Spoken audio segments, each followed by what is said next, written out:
The agenda for instructions.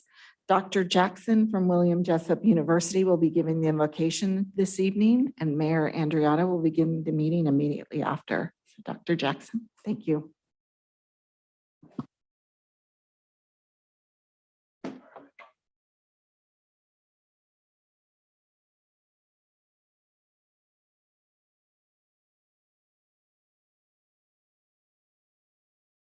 Lincoln, and we ask that this opportunity tonight would be an opportunity to come together for the common good. I thank you for the efforts of all those who've been involved. Thank you for the staff, and again, for the residents. Help us to create a harmonious community that is full of favor and goodwill. And we ask all these things in the name of Jesus. Amen. Thank you, Dr. Jackson. On my way here, I said a short prayer because nobody was available to come do the invocation. And I said, God, please send me someone to do the invocation. And there he was. I forgot he was going to be here. God is good. All right. Welcome to the August 23, 2022 regular meeting, City of Lincoln, City of Council, Redevelopment Successor Agency, Public Financing Authority. It is 6 o'clock straight up. Call this meeting to order. Ms. Scanlon, may we have roll call, please? Yes, Councilmember Joyner. Here. Councilmember Carlskin. Here. Councilmember Lauritsen. Here. Councilmember Silhai. Here. And Mayor Andriotta. Here. All right, item number 3, report from closed session. We did not have closed session, so there's nothing to report. Item number 4, pledge of allegiance. Let's just all say it together. I pledge allegiance to the flag of the United States of America and to the republic for which it stands, one nation under God, indivisible, with liberty and justice for all. Well done. Hey, item number 5, agenda modifications. I have not been told ahead of time, but do we have any agenda modifications for tonight? Okay. All right.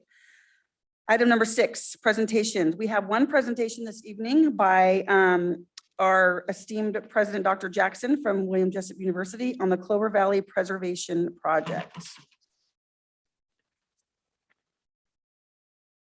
Thank you, Council. Thank you for the opportunity to share tonight and with the residents about an exciting opportunity. Before I go any further, I want to thank the City of Lincoln for their partnership already. Jessup Warriors love McBean Park. We're there on a regular basis, and we love the City of Lincoln. So thank you for your, we're grateful for the partnership we have with you. You may or may not know where Clover Valley is located. Inside your packets tonight, you received some background information. We are looking at what we think, we describe it as a once-in-a-lifetime opportunity. I've been reminded that I shouldn't really use that phrase too often because maybe it happens more than once in a lifetime, but this feels like a once-in-a-lifetime opportunity to be able to secure some land for public enjoyment, for environmental research, for preservation of historical and cultural purposes. And the gist of it is that William Jessup University was granted some land, about 100 acres, 70 acres of which we are willing to donate into a public preserve. We've already been in conversation with Placer Land Trust, but in addition to the 70 acres that we're willing to donate into a public preserve, we also have been in conversation with the ownership group, and we have an agreement for 388 acres. So that would be a total of about 458 or 460 acres. Again, what we envision is limited public access. We also envision environmental research, conservation, and tonight I brought Dr. Michael McGrand, who's our professor of environmental science. We're going to speak as rapidly as possible. Our goal is to be done in less than 10 minutes. So I'm going to ask Dr. McGrand to come join and share a little bit. And as he does that, I'll close our presentation tonight very quickly with suggesting that the County of Placer, the City of Rockland in time, we believe, as well as the City of Roseville will all participate in this, and we want to give the City of Lincoln an opportunity and a challenge to participate as well. Dr. McGrand. Well, I'm Dr. Michael McGrand. Thank you for having me. I'm chair of the Institute for Biodiversity and Environment, which is an institute we launched the past couple of years at Jessup, where we do ecological research. That also, I engage my students to come alongside me to do research, environmental research here locally. We have a number of studies that are ongoing right now in collaboration with Placer County. And what we're hoping to do is establish this preserve, kind of a mini kind of UC reserve system for William Jessup University, and have it as a university preserve where we can engage our students. But we also see wider benefits for the community, We're building a collaboration right now with the Western Placer Unified School District. They have a neighboring preserve, 150 acres, right adjacent to Clover Valley. And we're hoping that we can collectively manage both preserves, both to provide access to our students at Jessup, but also students with Sierra College or other universities nearby, but also K-12 education as well. So we're working on that collaboration. We're just kind of brainstorming. We're still working on that relationship, but we've so far had a very positive response from the school district. Also, the preserve is very important ecologically and culturally. There's Native American sites, village sites, as well as threatened species. California black rail occurs on the property, and it protects 28,000 individual trees. Believe it or not, they actually did a survey and they counted every single oak tree on that preserve, and there's about 28,000 of them. So collectively, both the preserves we expect will be almost actually 800 acres, which is a little bit larger number than what John was talking about there, but that's kind of the goal that we're shooting for. And also recreational opportunities for the community as well. So we anticipate that'll be open for the public for hiking and bike trails and all kinds of recreational activities. So yeah, that's kind of the vision. That's the plan. We're very excited about it. And we've already gotten support from Placer County towards the acquisition. And we actually have a bargain sale price from the owner for it as well, about several $1 million below its appraised value. All right, so that's all I have to say. Thank you for your time. I appreciate it. Thank you, Dr. McGrann. I know some of you eyes glaze over when numbers come up. Others of you love the numbers. So let me just review the numbers quickly. With the combination of Western Placer Unified School District, which is about 150-acre preserve, and what we think we can achieve at Jessup, there'll be approximately 800 acres that will be available for limited public use, as well as for the environmental research and preservation. The property we're talking about now for the slopes and valley floor is about 400 acres. That was appraised at $15 million. We are in escrow with a $10 million purchase price. We've already received $1 million in escrow from Placer County. We have another $500,000 committed. We've already made an agreement with the Placer Land Trust to give a conservation easement across the whole property. Jessup's 70 acres is valued at about $2.4 million, and we're willing to contribute that into a preserve. Our ultimate goal, again, is to preserve this. If we do not preserve it, there's about 230 homes that will go there. And if the ridge tops on Sierra College are ever built, some of you will recall there was a substantial lawsuit in previous years. If those ridgetop lots are built, that'll be another 300 homes off the Sierra College side. One of my concerns as a community member is the traffic that will be created on Sierra College Boulevard, as well as the potential devastation if there are roadways and homes built on the slopes, or particularly the valley floor. So it's about 400 or 500 homes that would be built. Again, traffic for Sierra College, as well as concerns that I have about environmental challenges for the slopes and valley floor. Giving you a lot of material in print. We also have a website that we've given you a little graphic brochure, certainly available for questions. We'd love to challenge the city of Lincoln to be part of this experience and to make a financial commitment. We think it'll benefit your residents. We also think it'll benefit the larger community. So we don't have a specific request. We just would tell you the county gave $1 million, and I would hate to see Lincoln outdone by the county. We would hate that too, yes. You know how to get to us, Dr. Jackson. We tried. Hey, thank you very much. All right, questions, comments from the council?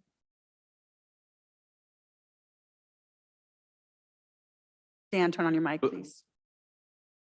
28,202 trees. Yes. Which parcel is that located in? Is that, Basically includes everything. I don't know if you have access to the map or not, but it basically includes everything. Most of that, I would say probably about 80% of that 28,000 is the slopes and the valley floor, includes blue oak, live oak, and valley oak, those three species. Some of it is on the ridge tops, which we're hoping that perhaps we can include that in the preserve, but it's not slated, or we're not planning that right now. That also includes some of those individual tree species as well. The critical habitat for the threatened species, the wetland habitat, is actually on the valley floor. That's California black rail. That's a state threatened species. That kind of address that Yeah, question? it does. It's, Okay. it's within the land that you are currently negotiating on the valley floor. Yeah, I would say the vast majority, not all of the oaks, but the Right, vast majority of it. So yeah, basically everything highlighted in green, if you look at this map up here, everything that's highlighted in green is sort of the prospective preserve. Our goal is to even include more than that, but. That, that's- okay, Yeah, that was, yeah. because I saw the map and I didn't know whether that was the total preserve Yeah, the eventually, green right now. or the this is green- just Yeah. the current Yeah, the green. area of is- interest, Is what the current PSA, the purchase sale agreement, right? includes. But we're also working to acquire even more of that, the ridge tops as well, but that's not guaranteed in the sale right now. So- The, So, Madam Mayor, if I may, I was good to go on this until I heard it might be more and might include the ridge tops. And my family has property on Sierra College on the ridge top. So I think it's best that, I think I'm good, but just looking at this map, it doesn't tell me that. So out of an abundance of caution, I'm going to step out tonight and I'll check on it for any future conversations. Dr. Jackson, what is your desired timeline to have a commitment of financial contribution? Yeah, thank you, and I appreciate that. I would want to work with city staff. The owners have expressed a desire to close by December 31st. I've told them that that may or may not be possible. In other words, I'm a little tenuous about that. We don't have a firm date that we have to close by. They have some objectives they have to complete before we could even close legally, which includes the creation of legal parcel. December 31st would be the first likely date. And if we do that, the owner has given us provision to have a portion of the money paid up front and then a remainder over a couple year period of time. So we could buy some time that way. Mayor. Good to see you, Dr. Jackson. And you mentioned that cities of Roseville and Rockland are going to be contributing. Have they already committed? And do you know what is it on a population per capita? What is the funding? Great question. There's no specific commitment right now. I'll tell you a couple of things that are a little bit challenging. The city of Rockland has to review any ultimate project that comes before them. So they have, for instance, oak tree mitigation funds. They have other funds that they have access to. They cannot formally make a commitment until this ultimate development comes before them. But I have every reason to believe that they will make a public commitment. Roseville, I think, is not going to be based on population. Roseville will determine to make a commitment, probably also out of some of their public funds, but no commitment yet from either one. Both have indicated positively, but no specific commitment and no formula specifically. It's a great question. Councilor Lordson, do you have a question? Yeah, I know that most of this, or actually all the area is not in Lincoln at all. That's correct. Right. But it does back up to Lincoln, so it provides us with some separation space that, they can't be developed. And some connectivity, if we're successful, connectivity with Western Placer Unified School District property, Okay. which is in Lincoln proper. Okay, good. Yeah. Great, thank you. Yeah. Go ahead. well, you can go to the public for questions. Okay, sure. Yeah, so let's see if there's any public comment. We'll start with Zoom. Anybody have their hand up, Gwen? No, Mayor, no hands are raised. Okay. Anybody in the council chamber wish to make a comment on this item? Okay, bring it back. Go ahead, Dan. When I heard about this a couple of months ago, I kind of got excited. I got very excited. And am I'm discussing things with PCWA because this would fit with our whole idea of the oak tree mitigation funds we have. And it would be a good contribution. It's beautiful, satisfying the habitat, the preservation of the oak trees, the furthering of oak tree knowledge and everything. It's all the buttons. I haven't been able to get, because of other things going on, I haven't been able to get definitive commitment out of them using that maybe as a pathway to doing or us directly. But I'm excited. We've got money for oak tree mitigation. We are committed to all of the attributes that this gives. And we have the target area of the county. So rather than the city of Lincoln boundaries, if you remember, we passed that ordinance. So I'd like to, if you're looking for direction, I'd like to show an interest and carry it further to see what is the best path for the city. We also could use ARPA funds. I'd be open to exploring potential funding mechanisms, options, just so we have a full menu of what could we do. Bill, do you have a? No, I was asking, are you in agreement that we are excited about this project and we need to work with staff to figure out what could be our commitment and where that would come from? Okay, I would too. I'm very excited about this. I love the idea of the preserve. I love the idea of maintaining that and using it for all the reasons that you suggested. So Sean and Nita, now you get to go to work on that. So hopefully we'll have an answer for you soon of a specific commitment and how we're going to do that. Sean? You can have some, we'll have something back to you next meeting. Okay, great. Thank you. We look forward to working with staff. We'll certainly Thank you whatever very it much, is. Dr. Thank you so Jackson. We're much. excited. Thank you, Doc. Thank you so much. Thank you. All right.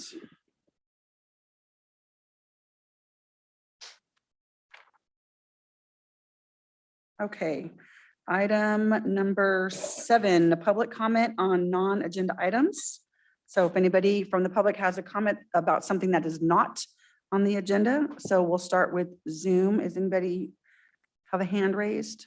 Mayor, we do have a few folks, but I don't see any hands raised. Okay, anybody in the council chambers wish to make a public comment not on the agenda? Oh, okay, that was easy.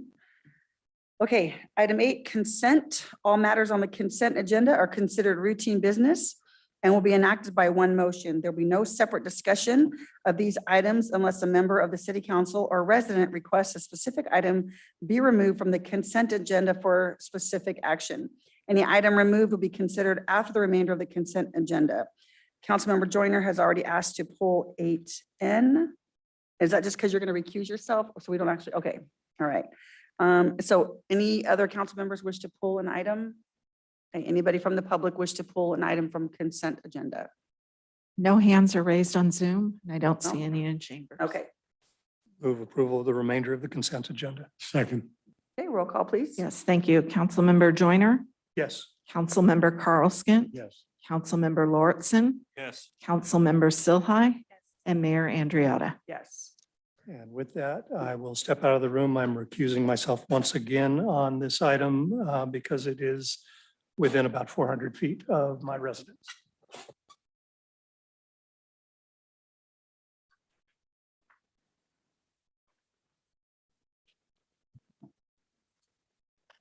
All right, so I don't think we need to have a discussion. We're just, Right. yeah, I so move- make a motion to approve. I 8. move Okay, adoption by 8N. okay, Second. okay, roll call. Thank you. Yes, Councilmember Carl Skint, Yes. Councilmember Lauritsen, Yes. Councilmember Silhai, Yes. and Mayor Andriota. Yes, all right.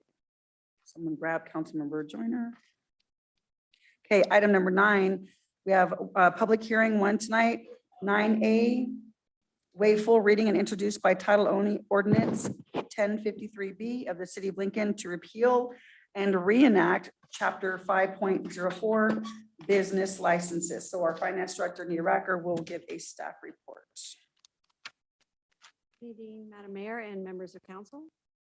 Appreciate the opportunity to present this item. It is, as you said, a repeal of the existing chapter 5.004 business license of the Lincoln Municipal Code. Just as a little background, the chapter 5.04 business licenses was originally acted in 1974. There have been minor amendments in 1983 and 02. However, as this ordinance is originally over 48 years old, it was time to revise it and revamp it in order to adopt current standards, removed outdated language, and to better define the businesses required to comply with this chapter of the municipal code. The current language in the existing ordinance doesn't reflect the needs of the city nor the needs of the organizations that conduct business within the city limits. It also utilizes and indicated a flat fee structure, which puts our small businesses at a disadvantage when compared to the larger organizations paying the same fee. Due to the extensive revisions, we ask that this chapter be repealed and reenacted in order to bring forth the revisions that have been provided in order to give a cleaner and easier to understand version of this chapter and to update that language to current standards based on the current social economic environment and the needs of the city. At this time, we ask the mayor to open a public hearing, and I'm happy to address any questions or concerns. All right, so we'll, thank you. We'll take comments, questions from the council first, and I'll open the public hearing. If you have any. Pretty simple, long overdue, very well done, very balanced, I think appropriate. Thank you. Yeah, I would just echo that. Thank you for updating it. Anybody else? No? Okay, all right, we'll open the public hearing. Is there any testimony on Zoom? Gwen, Mayor, no hands are raised. anybody in the council chamber wish to make a comment on this item? No. Okay, all right. Those are- Motion to waive the full reading and introduce by title only ordinance 1053B of the city of Lincoln to repeal and reenact chapter 5.04 business licenses. Second? okay, roll call, please. Thank you. Councilmember Joyner, Yes. Councilmember Silhai, Yes. Councilmember Carl Skint, Yes. Councilmember Lauritsen, Yes. and Mayor Andriata. Yes, thank you, Nita. That was great work. Appreciate it. Okay. Item 10, general business, 10A, adopt resolution 2022-202, designating the city of Lincoln's voting delegate and alternate or alternates to the League of California Cities, which is now called Cal Cities Annual Conference, and determine the city's stance on the proposed Cal Cities resolution. So City Clerk Gwen Scanlon is going to give a staff report. Yes, thank you, Mayor. So the League of California Cities Annual Conference is September 7th through 9th in Long Beach. And an important part of the annual conference is the business meeting when the members consider and take action on resolutions. And in order to vote at the annual business meeting, the city council must designate a voting delegate and may appoint up to 2 alternate voting delegates. Also, in order to vote at the annual business meeting, the city council must come to consensus on the city's stance on the proposed resolutions. The proposed resolutions and bylaws amendments will formalize oversight of the resolutions committee by establishing the second vice president as the chair, will ensure a more inclusive nominating committee, will clarify that Cal City's president appoints the chair of board established committees, and to avoid confusion and clarify organizational responsibilities, they will remove treasurer from the title of the second vice president. And to promote consistency, will replace the term member board member with directors. So the attendees from City Council are Mayor Andriata, Councilmember Silhai, and Councilmember Carl Skint, as well as our city manager, Sean, attending that. So with that, I'll answer any questions or City Council can. I was just going to say, I think the voting member should be you as mayor. Okay. It usually is. Yeah, it usually is, and I'm fine with that. And I think you should have the honor of being an alternate. I knew you were going to say that Yes, because yes. even when you were mayor, you tried to make me vote. And just to be fair, since there is the option to do 2 alternates, you should be the other. Thank you, Paul. There you go. So what's important in this, as you know, is. You're not going? I actually haven't decided yet, but I'm probably not going. What's important is that this vote comes along at the end of the meeting, late in the afternoon, and there is the remote possibility you miss your flight if the discussion gets too heated. So as long as you're aware of that. Yeah, are we- yeah, Friday Yeah. night, right? Yeah. I had an extra Well, overnight. see, that's why we have a That's second fine. alternate because Dan is driving. So if it goes There you late, go. we'll just pass off to him. Dan will be gone by 11. Yeah. I'm fine with that. I'm happy to be the voting member, alternate, second alternate. Okay. Anybody wish to make a public comment on this item? Don't we need to also decide how we're voting? Let's do one at a time. Okay. Mayor, I don't see any hands raised either on Zoom or in the chambers. All right. So it sounds like the resolutions are just a change in policy and titles, correct? Yeah. No. No, is there some? No, Did I miss they are something? also authorizing the chair to choose 2 members from the caucus board of directors. And so they're expanding the board itself by 2 and giving the authority to the chair to choose from among the caucus directors. I'm a little bit uncomfortable with that one. The caucuses can be any number of things. They can be regional, they can be racial, they can be any mix of things. And so they can be gender, they can, so. Other than that, and also what was also true is that these are not locked down at this moment in time. You will actually get there and they will continue to meet and continue to Right. refine. So you're going to have to be able to move on the fly and just know in general where, Yeah, like a general. where the council stands. Have thoughts on that? What he just said? I am fine if we want to not vote in favor of that particular change and vote in favor of the others. And if for some reason there's some nuance there that makes you feel like we would be comfortable, I would also be willing to give you that authority to, I feel like you know your council. I'm good with that. Does that work for everyone else? Bill, do you have a comment on this? No. Okay. All right. Any public comment on the voting on the resolutions at Cal Cities? No comments on Zoom or in chambers. Okay, then I'll take a motion to receive our resolution and our decisions. So moved. Second, Roll call? Yes, thank you. Councilmember Joyner, Yes. Councilmember Carlskin. yes, Councilmember Lauritsen, Abstain. Councilmember Silhai, Yes. and Mayor Andriotta. Yes. Councilmember Lauritsen, you said yes. He said Abstain. Okay, thank you. All right, thank you, Gwen, for that. Okay, item 10B, adopt resolution 2022-203, canceling the November 8, 2022 general municipal election to fill the seats of 2 city council members and appointing the 2 qualified candidates as allowed in election code section 10229. And again, our city clerk, Gwen Scanlon, will give the staff report on this. Yes, thank you. Yep. So good evening, Mayor and council members.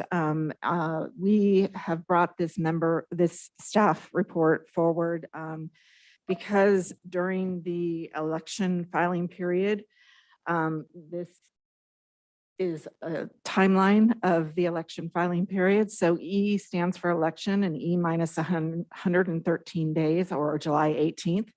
We began the candidate filing period. We closed that period at E minus 88 or on August 12th. We did not extend because we did not have any incumbents. Mayor Andriotta was at large when she was voted in, so we did not have any incumbents to continue that. So on August 18th or E minus 82 days, we published a notice of facts in the newspaper. And that notice of facts just stated that per election code 10229, the city council may consider canceling the election and appointing the qualified candidates. That is being heard here tonight on August 23rd, 77 days before the election. And in order for council to cancel the election, we have to do that by E minus 75 days, which is August 25th. So this is just a condensed version of the timeline that we're under. It's a very accelerated timeline. If the council chooses to make the appointments pursuant to this election code 10229, the elections official shall not accept for filing any statement of write-in candidacy that is submitted after the appointment is made. That write-in candidacy period begins on September 12th. So you must make this decision by August 25th again in order to cancel the election and do the appointment. So if appointed, the two qualified candidates will take the oath of office on December 13th, as we usually do. And the estimated cost savings for the 2022 election is estimated at $73,000. It was included in the approved budget. And that amount will be unencumbered should council choose to cancel the election and make the appointments. So we did receive, we had some Facebook postings earlier today, which I did forward to City Council. And on Facebook, we had two that were essentially against canceling the election and one that was for canceling the election and saving that money. Altogether, we had 4 comments that asked to cancel the election and 3 that asked not to cancel the election. So with that, I will answer any questions that City Council may have. And then we'll open it up to public comment and ask council to make a decision. Thank you, Gwen. All right, who wants to start? You know, I'd actually rather hear from the public first. Sure. Yeah, that's great. All right, let's open up for public comment. So we'll start with in the chambers. I do have one card, but I'm sure there's others who want to make a comment. So the first one is Paul Schechter. Oh, okay. Anybody in the council chamber wish to make a comment on this item? Nope. Okay, and We really, do have- Eric, I thought for sure you'd be at the podium.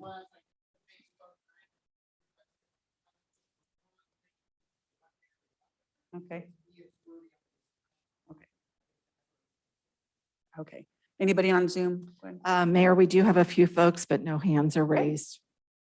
All right, well, there you go. Anybody? Yeah, can I just ask a clarifying question, Gwen, that's I think more for addressing some of the comments that were emailed. So placing the 2 individuals, congratulations, Ben and Holly, on the ballot changes nothing, correct? Correct. No matter what, Ben will be representing District 2 and Holly will be representing District 1, and we would be paying $73,000 so that somebody can see their name on the ballot. So the only other option is if we had a write-in candidate that came in at that September 12th filing, they would have to become a qualified candidate, just as the 2 candidates that we received, Mayor Andriotta and Ben Brown. So, and of course, they're going to be under a little bit of a time constraint. September 12th and you know, they've lost over a month already of campaigning. So it's really, there is a slim chance, but I wouldn't say a strong chance of anybody that would succeed. But again, So now this isn't for you, but for addressing the commentary that was sent, I would not be in favor of paying $73,000 to reward somebody who couldn't figure out how to file appropriately timed when there's a lot of lead time. We put out a lot of information on it. It's readily accessible on the website so that they can be late to the party. So I would be in favor of this.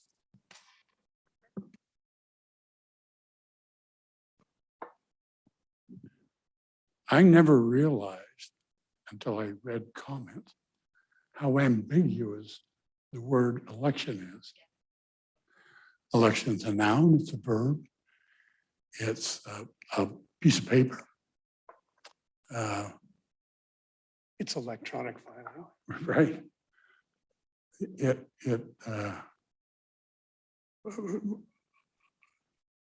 was surprising, the comments about, well, if we don't hold the election, what about everything else? Like the state. We're not canceling an election, we're canceling some ballot entries. And that's our problem in the future. If we run into this, I think we need to be really, really clear about what the process is.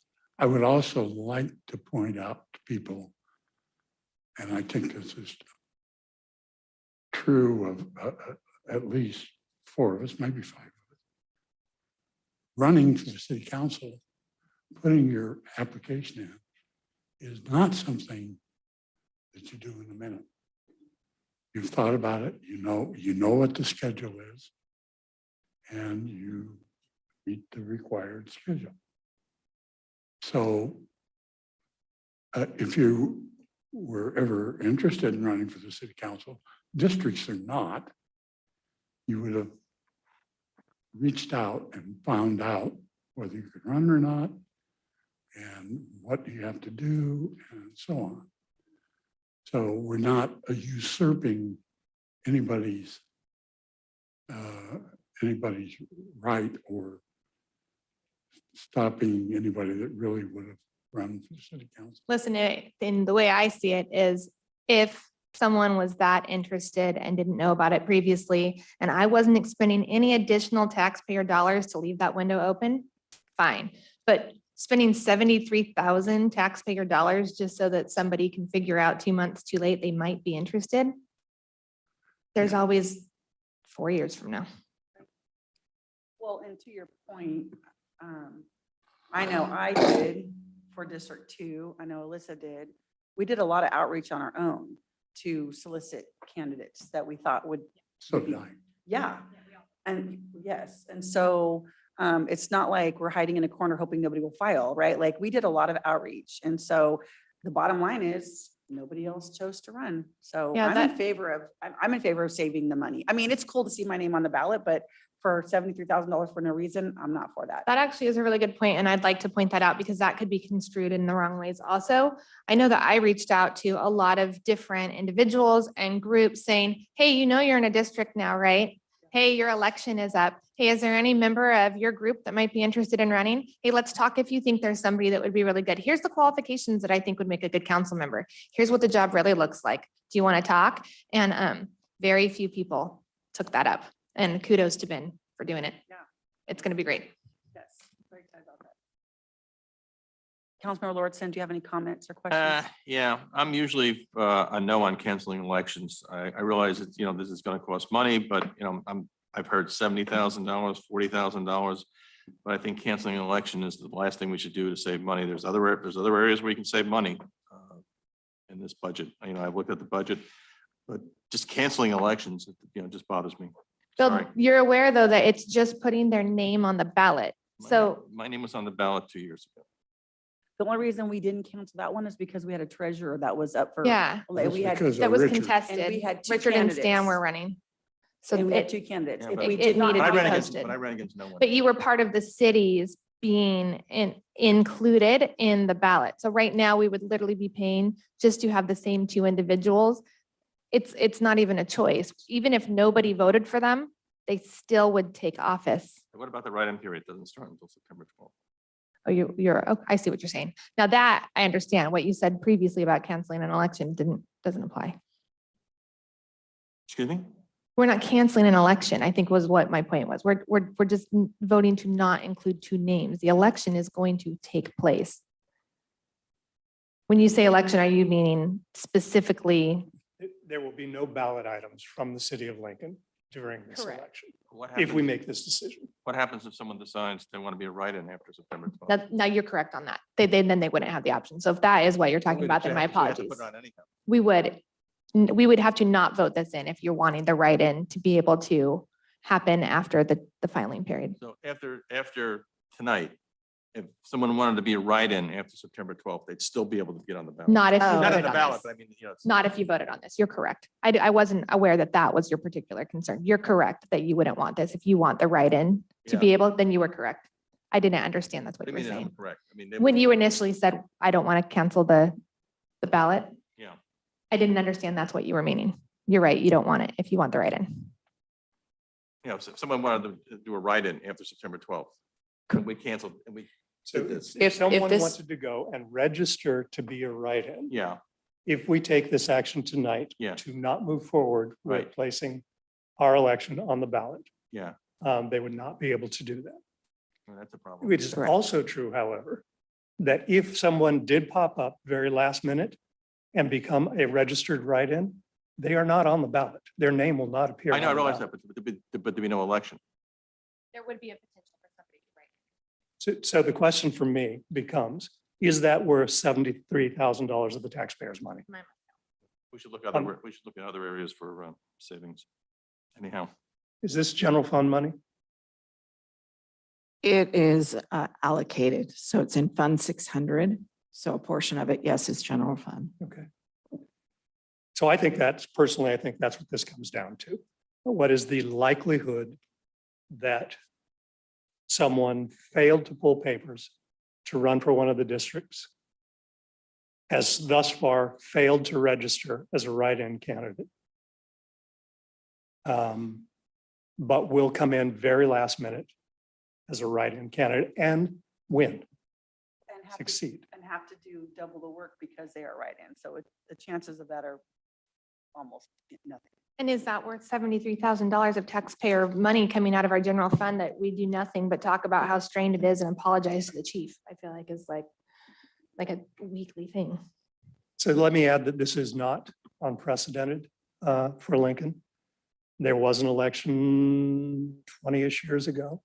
Linda Stackpool and Kent Nakata were both unopposed at large, citywide, and were simply appointed by the council, canceling the election. And at that time, saving the city about $24,000. So you can see how these elections, as the population grows, become more and more expensive. Yeah, it is. So weighing all of that, understanding that there is a slim chance somebody could come in, file those papers, want to be a write-in candidate. I think the odds of a successful write-in campaign are slim and none. And so I can't justify spending $73,000 of the taxpayers' money for that. So I will support. Okay. My problem is still that that write-in period was announced. It's been announced, it's been put on the books, so. To cancel it now, I mean, it's, Oh, we have- So the dilemma so I'm is. sorry about that.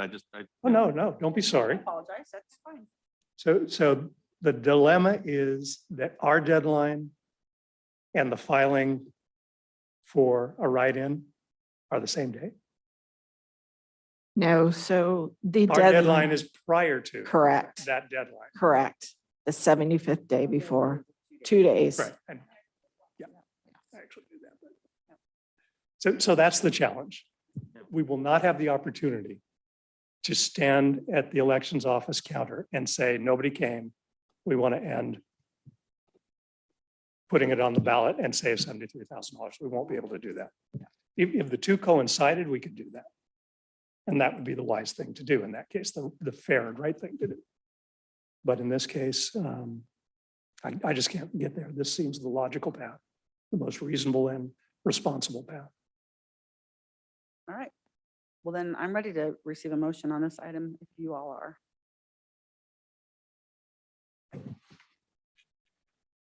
Move to adopt resolution 2022.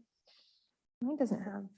There's no number 203, there. sorry, What is it? 203. 203. That's not on mine. Canceling the November 8th, 2022 general municipal election to fill the seats of 2 city council members and appointing the 2 qualified candidates as allowed in election code section 10229. Second, Okay, roll call, please. Yes, thank you. Councilmember Silhai, Yes. Councilmember Carlskent, yes. Councilmember Joyner, Yes. Councilmember Lauritsen, No. and Mayor Andriata. Yes. All right, ready? Thank you, Gwen. Okay, item 10C, council discuss and consider adopting resolution 2022-204, approving the 2022-2027 Lincoln Economic Action Plan and directing the Economic Development Committee to move forward in concert with the city manager and oversight by the city council with implementation of the initiatives identified in the Lincoln Economic Action Plan. And so our city manager, Sean Stoley, will give a staff report on this. Thank you very much, Mayor, and good evening, council. While I get this pulled up, I'll note that something unusual happened this afternoon, which is that I had an extra hour to spare before the meeting. And so I actually put together more than just the super boring PowerPoint I usually use. So enjoy. Both of them this evening are artistic delights. Okay, so. Don't overpromise, Sean. Well, and also these are templates from online. So, okay, so in case you didn't know, the EDC has been doing some really interesting work downstairs the last couple months. And some of that is related to the members that have been on there quite some time. Some of that is related to Dave Riccitello and Whitney Eklund, who are the newer members on the committee. And when I first sort of started attending those meetings, there was some frustration expressed that the committee didn't feel like they had achieved some of the things they wanted to. And so I suggested that maybe they might let me do a little strategic planning and goal setting with them. And so they did. The next meeting, shortly thereafter, we did that. And what came of it was, really, it was just a sort of a discussion. I asked a couple questions and they sort of, everything else blossomed and materialized after that. And so the EDC, not me, has written this plan and vetted it and thought it through. And so I'm going to step you through some of the details of it. David's here tonight too, and so I'm sure he could speak to it. The PowerPoint will not do it justice. It needs to be read. It's not that long of a document, but all of the detail about what they intend to accomplish is in there.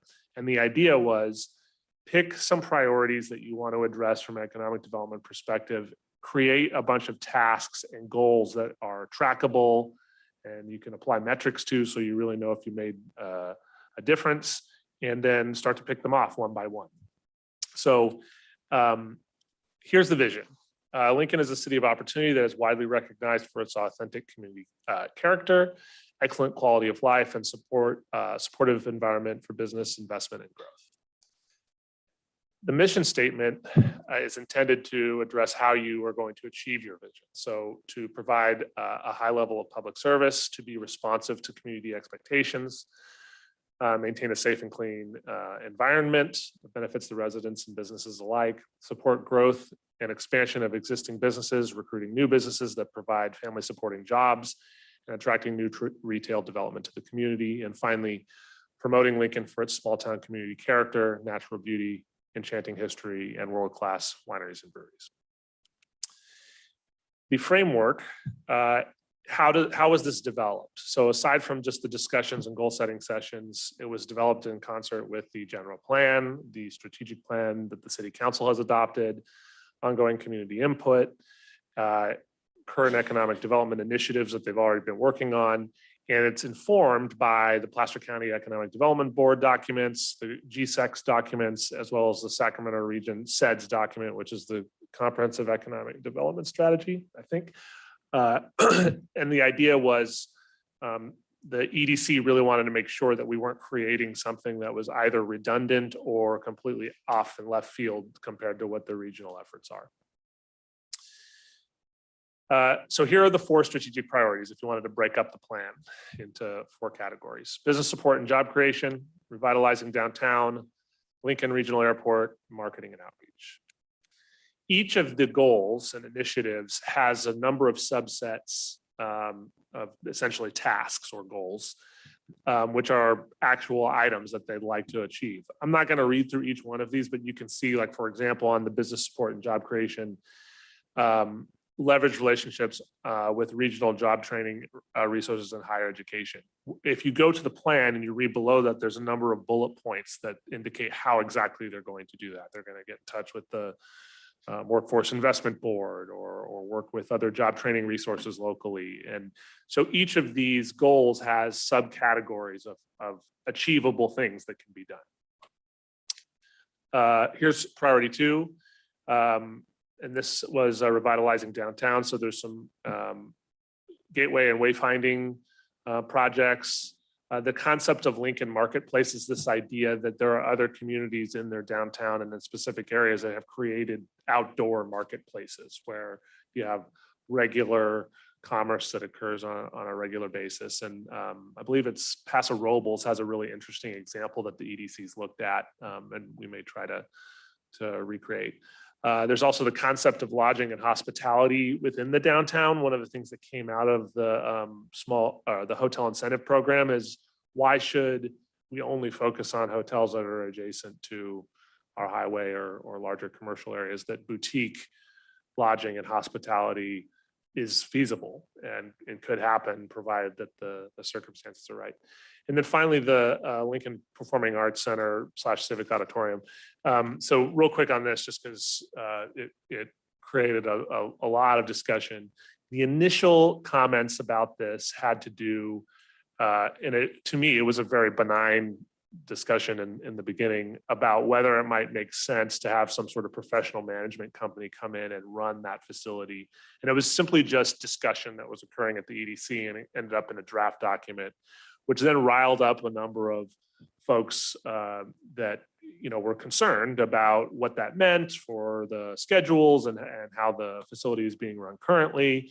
And so the EDC took those comments at their follow-up meeting and adjusted the goal. I'm going to read it just so it's really clear, to do the following: establish a straightforward, transparent, and inclusive process for making the Lincoln Civic Auditorium available to all performing arts organizations. Maximize the use of the auditorium for performances that generate the greatest economic impact for local establishments. B, ensure the Performing Arts Center offers a variety of events that appeal to the local community while also drawing patrons from the surrounding region and for maximum economic benefit. C, secure funding to make performances affordable to students and lower income households. And D, pursue funding to renovate and upgrade the auditorium to support quality performances. So all things that I think in general, most people would agree with, that, are good goals to work towards. And it was after some discussion about that they arrived on how they want to move forward with that item. Okay, 3, this is simple. This is the Lincoln Regional Airport.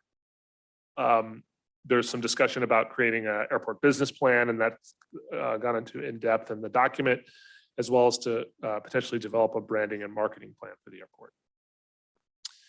4, communications and outreach. There are a lot of items, so I couldn't list them all on this slide, but here's just a couple that I thought were interesting. Some years ago, actually in the downtown area, there was a branding study done. This is more broad to think about how we can market Lincoln's character and offerings citywide. Build awareness that we're open for business. We're a place that it's easy to get business done. That connects with the first priority, which has some language about streamlining and simplifying permit activity. Develop and execute a focused economic development marketing program, and leverage opportunities related to growing sports tourism and agritourism activities in and around Lincoln. And this is something we have consistently heard. I don't know whether it's going around in the water, but the last month or two, it's been almost nonstop about opportunities that Lincoln has related to sports tourism in particular, and trying to establish facilities to serve that. So that's, in a nutshell, what the action plan is. Like I said, it wouldn't have done the plan justice for me to list all of that in this PowerPoint. I really encourage the community to read it. Dave, Whitney, John, a lot of folks on that committee spent a lot of time putting this together and thinking it through thoughtfully, and I think it's really well done, and hopefully will lead to some great projects. And happy to answer any questions, and then Dave's here too. Before we get to comments and questions, I just wanted to thank the EDC and Dave and Whitney in particular. You guys have done a lot of work, and you're by yourself, yeah. No, I was pointing to you, but it's been really great to watch the process, and just I'm really encouraged that we finally have this committee doing what it was meant to do, and so I'm really excited about that. So thank you. Councilmember Joyner, do you have any comments or questions? Very much along the same lines. This committee has had such promise and such talent for so long, and yet not been able to get things quite to the finish line. I think this document is very focusing, very goal-driven and accomplishable, and I'm really pleased to see it. Thank you for the very good work, and keep it up. You're doing a great job. Madam Mayor, may I take a liberty? Yeah. Right ahead. I don't want to put you on the spot, but if you would be amenable to it, given your career was in economic development, and I'm sure you had a lot to do with the development of this wonderful document, I think it'd be interesting for me and for the public to hear what you think this is going to do for us. Like why, right? Like what's the why behind it? And why would it be important for us to adopt it? And why did you do it? Well, actually, the committee had a previous plan. It was a 2018 plan, but I'm not sure how much effort was put into trying to achieve what it laid out. So we just believed that it was necessary in order for us to kind of focus our energies on things that were important to the community, that it'd be important to lay it out and get consensus on overall strategies before we start spending time on activities. It doesn't really make a lot of sense to just kind of shotgun it and hope you get good results at the end of that. So that was really kind of the purpose behind doing that, kind of lay it out. We wanted to get something on paper that we thought was comprehensive and that had support from the council and the community.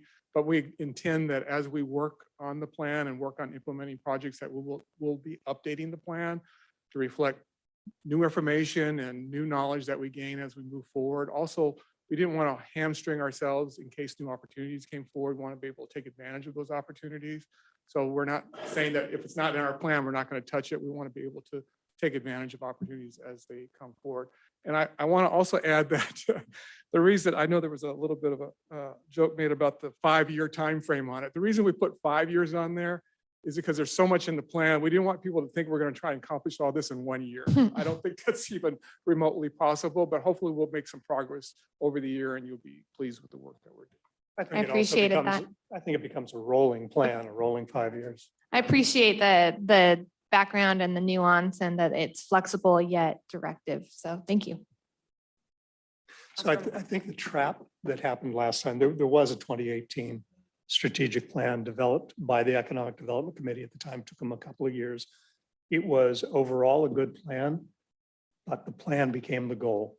And once they'd gotten the plan pretty much done, there was not a great deal of movement in accomplishing those tasks. So, and I don't know whether that is, in fact, I suspect that is to some degree because of the economic conditions at the time, support that may have been shown or not shown from staff and from the council at the time. So I don't want to put it entirely. I was going on to say, them. I was on that committee and I felt at the time, I didn't know what city council wanted from us or what to do once that plan was there or whose role or whose job or how. And so I think some of that was on us, which I know we've all tried to address through the city managers and trying to make and appointments, trying to make that committee something that could really work for the city. And I find it really exciting to see that it seems like it's finally we've put effort on it since I've been on here, I know, and maybe you did before, but I know that it's been a subject every time these have come up and we've tried, and it's exciting to see that it's transforming. And I think a lot of the onus on that was probably on this bench. Yeah. And I'll throw in one addition. That man. Don't shake your head. We just like to watch Sean blush. Yeah, we do, we do. Yeah. And, all right. Councilmember Sorry. Lordson, do you have a question or comment on this item? Sorry, it looks like a good program. When I started with the city, I think I started with the Economic Development Committee. So it looks very good. Thank you. It is a well thought, good plan. When are we gonna start reporting on the results of it? That's where it's fallen apart every time. There were good looking, well-written plans in the past, 2 or 3 times. And you're right, they didn't feel they had direction, they didn't. But I'm also looking at this, and there are 4 priorities. And to me, priorities mean time.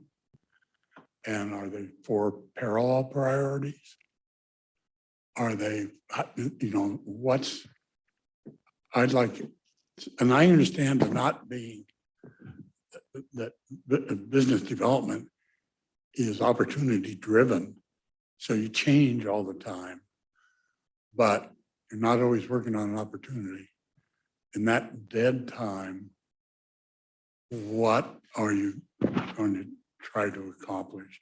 Some sort of a schedule. Not that you're going to do this by the 15th of whatever, but if you have no external event, how are you going to implement this? Well, I think that, well, so first off, I'm a big believer that if you can, when you bring a plan to a city council, it's always, you get like major kudos if 2 items later, you're already achieving a portion of that plan, which you'll see here in 2 items. But the second part of it is that I think since, as you've seen, David and Whitney and John Fett are here at city council pretty regularly. And so we would probably recommend that quarterly we're reporting back to you on, hey, where are we at? Is there some interesting updates? And then I think that the committee needs to figure out how they want to prioritize that. Some of these will be long lifts and others will be things that we can do in the short term. Can I tack on to that also, Dan, in that in the implementation piece, I think one of the choke points in the past is one, not having a solid direction or expectation of the how and when it happens and gets delivered back, but also working in coordination with the city manager's office to make sure that that committee is not going off on its own like rogue or spinning its wheels on a priority that somehow the city's already shifted. And that your office is not communicating that. So who is going to be like, are you at the end of the day going to be making sure that everything is in alignment so that we're using the EDC and those priorities to enhance our priorities and goals and the work efforts of staff? Yeah, so, not to get into staffing, hopefully at some point soon, we'll have somebody that is sort of dedicated to economic development efforts.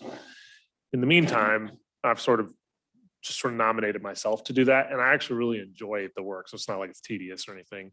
And we keep, for the foreseeable future, I'll have that role, and we'll just make sure that, when we're running in one direction, we're all running in it together, and it's something that we can achieve. That's why we brought you this, because we wanted to make sure if there's anything in here that the council's like, geez, I don't know, that seems like a heavy lift, we can hold off on it or not include it.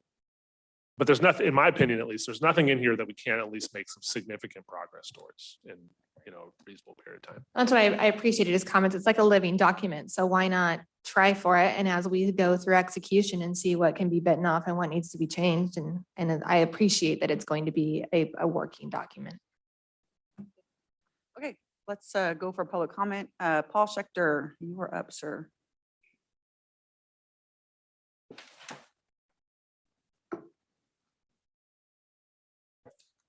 And it's been a while, so I'd like to say it's nice to be back before you.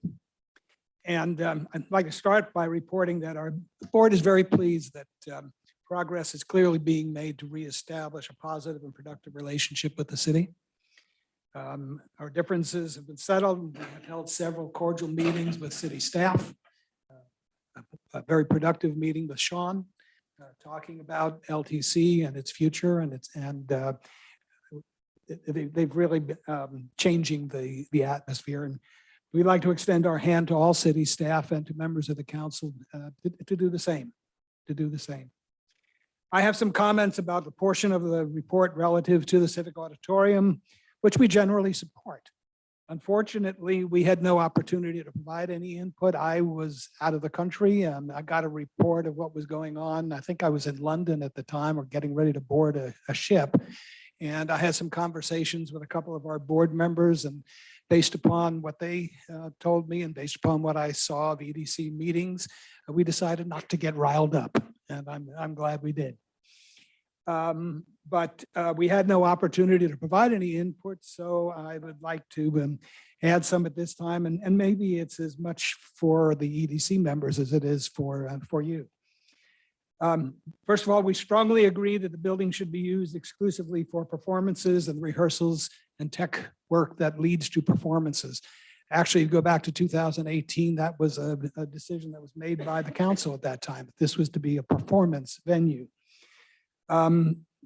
We did make a plan at the request of Doug Brown, and we've shared it with him, and also we've shared with Sean, a proposal that would provide for a 4-show season for both theater companies, which would really maximize the use of the building for performances and for the generation of traffic to the downtown by performance attendance. We also agree that performances should generate, as the group said, the greatest economic impact for local establishments in the downtown area. And we've been doing that, as you probably know, since 2015.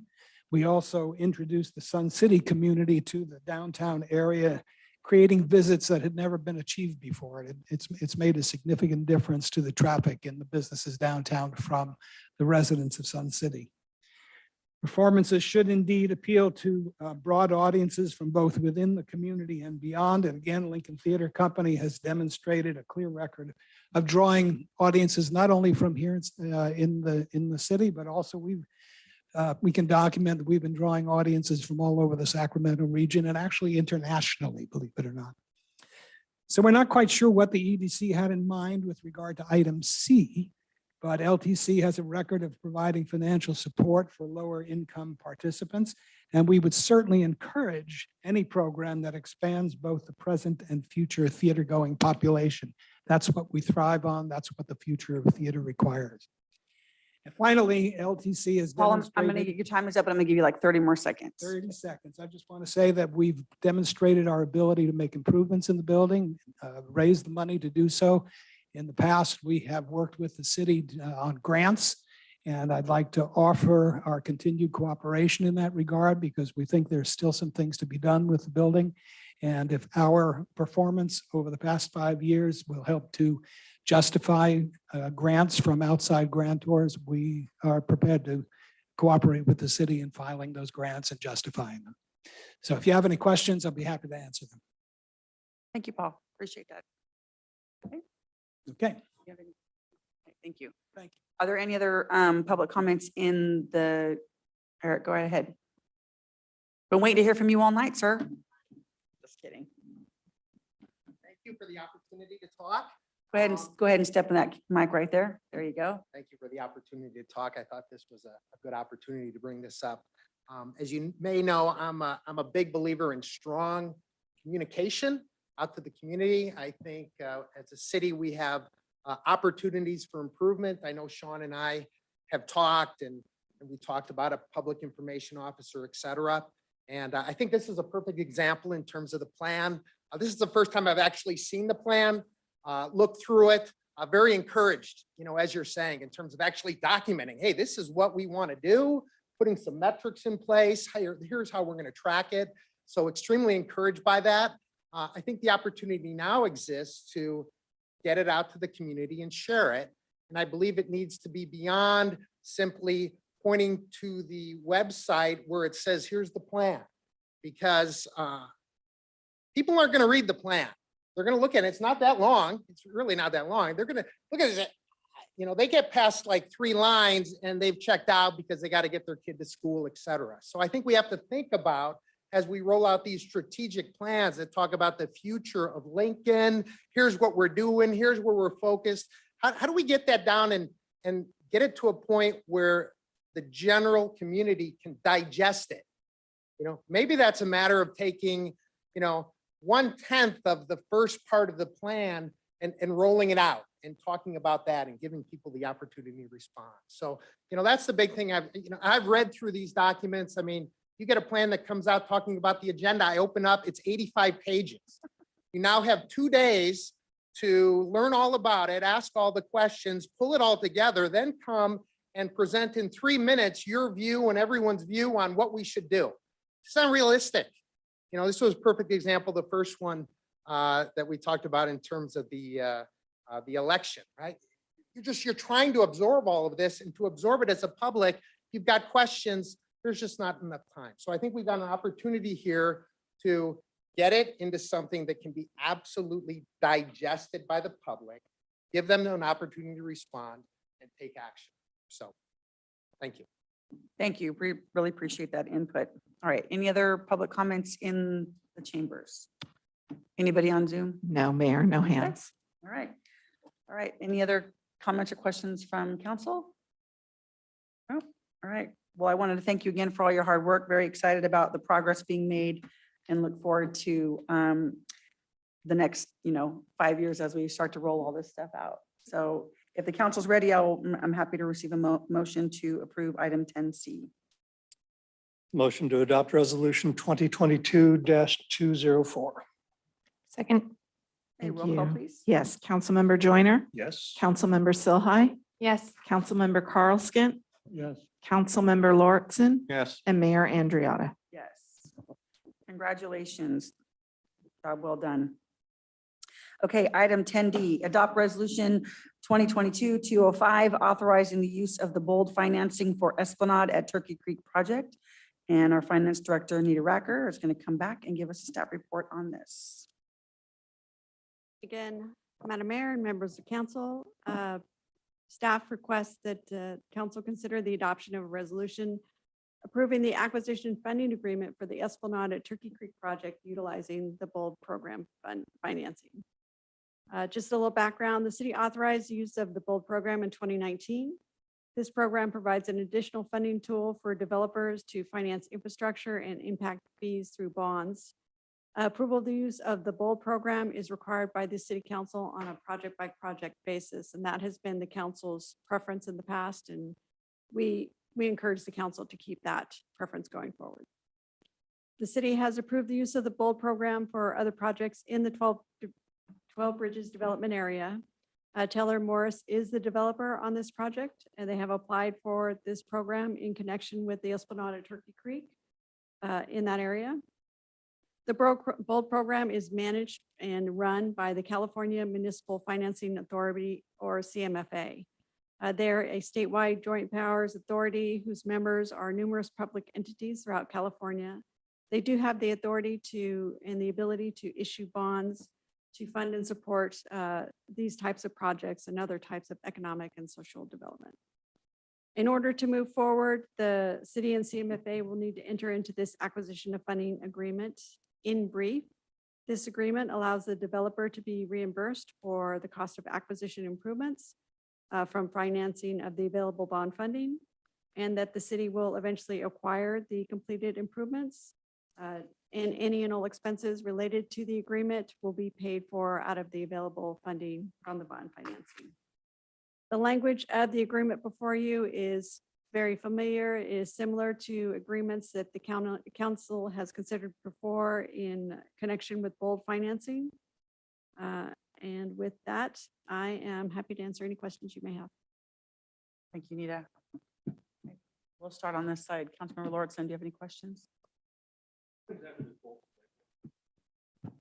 It is I don't know if I can remember it. I apologize. I do not remember what the acronym stands for. Don, look it up for me quick. I'm Aren't you over looking- there? I'm Look looking. it up for me. He's doing it. He's doing it. Supposed to support me. Bond opportunities for land development. Hey, all right. Woo. Well, it sounds good. I'm glad Travis. Travis for the save. You just pulled that out. Yeah, somebody fact check that, please. The translation is cheap financing. It does allow developers who have, not that this is a significantly small project, but it does allow developers that have smaller projects to obtain bond financing where otherwise they wouldn't have that opportunity. You know, typically a bond finance is for a larger dollar amount. So if you got a smaller project, it makes it a lot harder to do a bond financing. But application through the BOLD program, one of the things that this program does that's unique is they'll take these smaller projects and can conglomerate or lump them together to issue bonds at one time, allowing a smaller project the benefit of a larger bond financing, which can reduce the rate and reduce the fees that the developer pays. Councilmember Sohai, do you have any? We have here? Okay, anybody in the council chambers have public comment on this item? Anybody on Zoom? No, Mayor, no Okay, hands. I have no questions either. I really appreciate all the information and I'm ready to go on this if you guys are. So I'm ready for a motion to adopt resolution 2022-205. So moved. Second. Councilmember Sohai, Yes. Councilmember Joyner, Yes. Councilmember Carlskin, Yes. Councilmember Lauritsen, Yes. and Mayor Andriotta. Yes. All right, moving right along. Item 10E, adopt resolution 2022-206, designating the Lincoln Downtown Specific Plan Area as a green zone under the Sacramento Council of Governments Green Zone Pilot Program. And Sean Scully, you're going to do this one again too? Yes, Mayor, thank you very much. So we're really excited about this opportunity. This really does almost directly relate to portions of the revitalized downtown priority you just saw 2 items ago. You know, in my few months here, I would say that other than Travis's city engineers department and the chief's department, who receive pretty consistent grant funding for various things.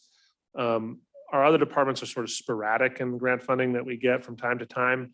And I think there's a lot of improvement that we can have here and pulling down more funding for projects. I mean, most of my career, it's been just called OPM, other people's money. And again, Dave Riccitello, who's here tonight, one of the things that he researched as we were thinking through specifically the downtown is what are some opportunities that exist here locally that may be slightly less competitive than like a national or statewide program that might help us towards some of our goals while achieving others that maybe we hadn't thought of. So what you'll see tonight is what we're calling the green zone, or not we're calling, SACOG calls the green zone or Green Means Go program, which is a pilot program they've set up to lower greenhouse gas emissions in the 6 county area within the Sacramento region. And they're doing that through a variety of traditional planning techniques that have become very normal in a lot of places. Infill development is focus, reducing vehicle trips, electrifying vehicle trips. And in order to do that, they basically created this map that identifies areas throughout that 6 county region that would be appropriate for this kind of zone. And so basically, in order to qualify for Green Means Go funding, and I'll show you a little bit more about that in a second, you have to identify an area of your community that you're going to call a green zone. And to be really clear, this does not change your land use authority. It does not change the ability for you to be critical and thoughtful on projects that come into that area. It simply unlocks your ability to access that funding for purposes that are in line with the mission of the pilot program. So here's a little bit about the designation. The designation is you basically have to pick areas of a map that SACOG has created that are either what they call, developed areas, and typically those are more mature areas like our downtown, or commerce corridors, which also like Lincoln Boulevard and our downtown. So both matched up generally well. And so the question then was, well, what would we do if we designated the zone and were able to achieve funding? I'll get to that in one second. But we think generally, hey, there's an opportunity here to rethink how the downtown is going to mature into the future, as well as create some tools for the city leaders, probably long into the future, past all of us, to use to further those efforts. So real quick, before we get to the funding opportunities and what we hope to use them for if this is approved, the question for us was, what area do we want to designate? What you see on your left-hand side there is the original downtown design plan, which was developed and adopted in 1992. So long time ago. Things have changed quite a bit. In fact, obviously Highway 65 as it exists now was not there. It's pastures probably.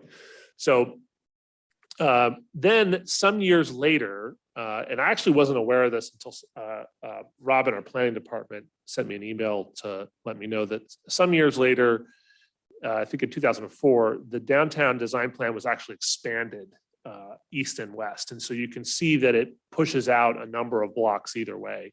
And I think the idea at the time, because remember, the downtown design plan is not what I would call a downtown specific plan. It's not really supposed to be a land use document in a classic sense. It's really a how do you design the buildings and what kind of architecture are we seeking? Although there are some land use elements to it too.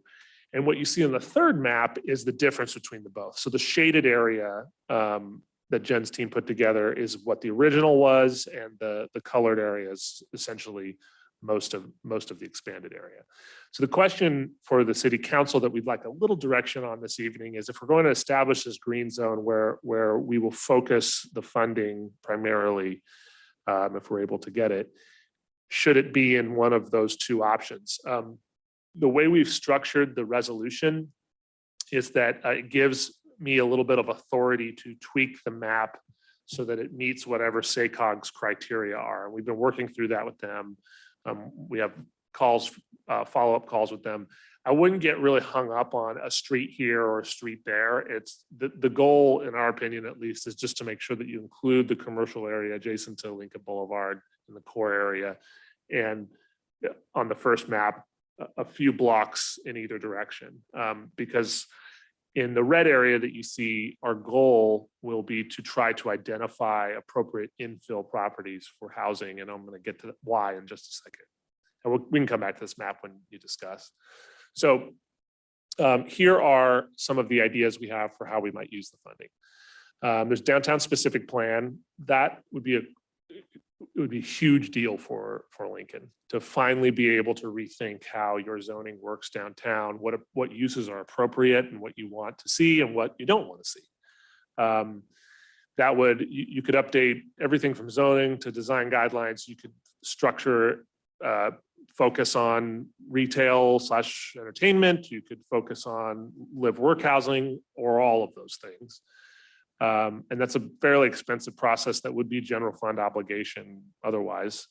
Along with that, you do a EIR or environmental analysis, which would help facilitate the redevelopment, meet the housing and job goals by creating a programmatic EIR so that you don't have to do, hopefully, you don't have to do a full environmental report or review on every single project, which developers typically like very much because it removes a number of steps to the process. The third is a really interesting one, and I'm sure the council generally knows about these. For the member of the public that don't, it's called an enhanced infrastructure financing district. I like to call this redevelopment light. This was what the state proposed after redevelopment was taken away from the cities as essentially a replacement. It's not a replacement, it's not the same, but it's an opportunity to create tax increment financing in a similar way to how redevelopment worked, to then expend those funds back into whatever area you're identifying for infrastructure, for housing, for a lot of the same purposes that redevelopment served. And finally, affordable housing. So the creation of infill opportunities, the EDC has discussed the concept of live work units. And so if we're going to be trying to meet some of the goals of this green zone, it would be to try to find ways to create housing within that core where people could potentially own a business and live above it. Art studios that also are living places. There's been a lot of discussion about first responders and teachers and the fact that it's increasingly more difficult to afford to live in Lincoln. And so provide housing within that downtown area where you may not have to make quite as many vehicle trips because you're closer to a commerce center. This is small, I'm sorry about that, but this is the categories of funding that are live now and in the next couple months under this program. We would propose to apply for category B, which we think would fund the downtown specific plan, the associated environmental, and the enhanced infrastructure financing district formation. And then you can't see it with the zoom box over the top, but category C is infrastructure. And so we would also propose an application of some type of infrastructure project for the downtown. I don't know exactly what that looks like at this phase, but we would work with engineering to identify some needs that we have in that area. So, at a base level, the way we look at it is this is an opportunity for us to achieve some very expensive projects that we otherwise have to scramble together general fund dollars to make work, in addition to hopefully setting the course on a new direction for the downtown with, professionally developed documents that we can use many decades, hopefully into the future. And I wouldn't be surprised if in future years, if you have a designated green zone, there'll be new programs that will be available for us to apply for SACOG. And in case you care, it's in the staff report, although I don't typically like just comparing ourselves to other jurisdictions. Nearly every other city in the county has a green zone of some kind, except Lincoln. I think Loomis too. I could be wrong about that. And that's it. That's the report, and I'd be happy to answer any questions. And David's also done a lot of work and research on this. And so what we really need is authority on the resolution to apply for that designation to SACOG, and a little bit of authority to me to make sure that we're tailoring the map so that they will approve it. Sean, and again, thank you, David, for all your work on that. Very exciting. Paul, you want to tackle this first? Because I know you're really familiar with this Yeah. initiative. I can kick us off anyway. So a little bit of background, how all of this came about. As Sean said, this is a pilot program. The state of California came along and said to SACOG, we need you to reduce greenhouse gas emissions by 19% by 2035. And SACOG basically went, that's a really heavy lift, and we don't know that we can make that without some help. The help is this pilot program. The state did come along and say, okay, we'll put some funding there. We'll help you do that. If you still can't achieve it, we'll talk about that when the time comes. But here is this funding. Let's see what you can do with that. And the whole goal is to reduce vehicle miles traveled. The more we can put job centers near housing, the fewer miles we all drive from SACOG's perspective and the state's perspective. So there is, Sean is correct, and David is correct. The opportunities here to finally get some planning done, and even some significant, potentially some significant infrastructure replacement is huge. And so I'm very pleased to see this coming forward. I'm pleased to see somebody willing to pick it up who has the experience in applying for this type of thing and shepherd it home. And I'm going to very strongly suggest that the council support this.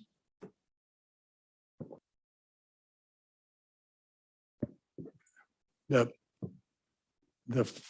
fact that you have a green zone and a project in the green zone automatically satisfies all the EFID requirements. They've dropped the transit area and all that kind of crap. The other thing that I ask is, I'm very much in favor of signing the zone. I'm, now that we got the zone made, I'm looking at category B.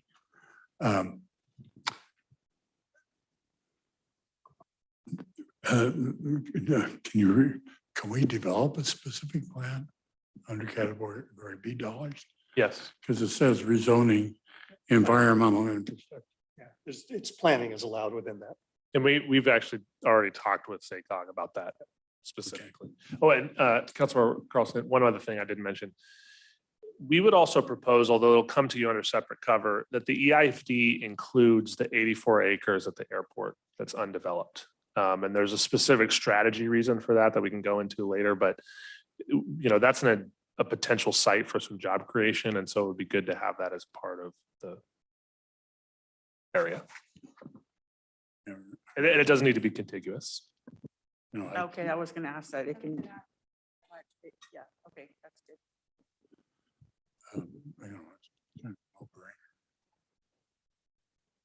Does the green zone program, did that put any kind of restrictions on what we can do within that zone? No.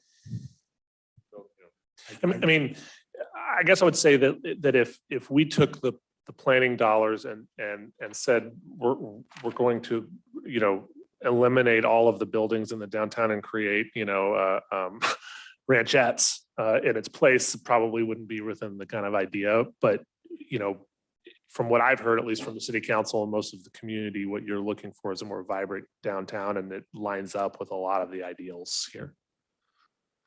But it doesn't take away or usurp your land use authority in any way. Yeah, it is excellent. Okay, public comment. Anybody from the council would like to make a comment, or the chambers, excuse me? Anybody on Zoom? No hands are raised. Okay, I don't have any questions either, and I can't add any more than what Councilmember Joyner said. I'm very excited about this, and as you said, it's a no-brainer. So I'm ready to accept a motion to approve the resolution so we can go ahead and apply for this. I don't know that I want to be the one making a motion on a no-brainer. Yeah. I can do it. All right, adopt resolution 2022-206. Second. Okay, roll call, please. Yes. Councilmember Joyner, Yes. Councilmember Silhouette. Yes. Councilmember Carlskin, Yes. Councilmember Lauritsen, Yes. and Mayor Andriata. Yes. All right, again, another job well done. Thank you. All right, item number 11, council initiated business. So the first thing we're going to talk about, item 11A, regional homelessness discussion, and Councilmember Joyner is going to give us another update to kick off our discussion. I can do that. I did not realize this was going to be on this agenda. I thought we were going to do it as a workshop. So I'm going to suggest, because I think it is important, that this is kind of a roundtable conversation. Chief is a very important part of this. So is Christine. So is Sean. So rather than just have this be among the five of us, I think it's important that we all discuss this and the impacts of our decisions moving forward. So just as a little bit of background, I think you've heard this before. The city has been participating in an ad hoc homeless committee involving all the cities and the county for the last year and a quarter or so. That first year was deep in COVID, and all of the meetings were very structured and on Zoom. Very difficult to have conversations, and I think we all felt very much as though we were being steered in a given direction. We have now had 2 in-person meetings that I think have gone very well, in no small part because as they began to steer us yet again, having all those voices in the room and able to have a conversation, and law enforcement was a part of that, a big part of that. Allowed us to pull that conversation back away from them and have it among ourselves and begin to form a sense of what the other communities were looking at, what they were willing to do. And so I bring this to you now because it looks like after the second meeting, and any of you correct me if I'm missing this here, the direction seems to have moved away from a centralized large campus. No names involved. It's just, do we want a centralized campus? Do we want something more diffuse, more decentralized? And the direction seems to be marching towards a decentralized solution. Each community has said, well, you guys are willing to do that. We don't know that we'd be, I don't know that my citizens would do that, but here's what we're willing to do. So I'm coming back to you to get a sense of where we are, to get a framework as we move forward. If this goes to a decentralized solution, and I think we have to break this up into 2 elements. One is decentralized, what are we willing to participate in, if anything? And the other is funding. Where's the money coming from? Because we don't have that. And it is largely the county's responsibility. So the first up for me is, are we interested in a decentralized solution? Would we rather not be involved in this county program at all? And if we are interested in some type of decentralized solution, what does that look like? Are we willing to consider something similar to the county's program of buying individual homes within our community? This time letting us know they're doing it and in cooperation with us. Are we not interested in that? Are we interested in some type of scaled shelter to Lincoln's specific problems? Are we interested in a tiny home compound? What would we be willing to talk about? What might fit a solution set that works for Lincoln? So I'm just going to toss that out there and see what people are thinking. Well, either way, our next meeting is 2 or 3 weeks from now. So what I want to get is your wheels turning. What do we Well, mean not a regular as a, meeting. what? Not at a regular meeting. Yeah, so your next workshop would be Tuesday the 6th. But when is our next task force in person? I wanna see if September it's the end of- 7th, September 7th. So that's So coming it's up. before it. Oh, everyone is. Why are they doing it then? I'm not. Are you gonna sit here? Okay. But when I saw the data. That's all right. That's all right. That's kind of why I'm looking for some guidance here. It's, so we all know, as we serve on our various regional committees, we have a general sense of where we as a council are headed.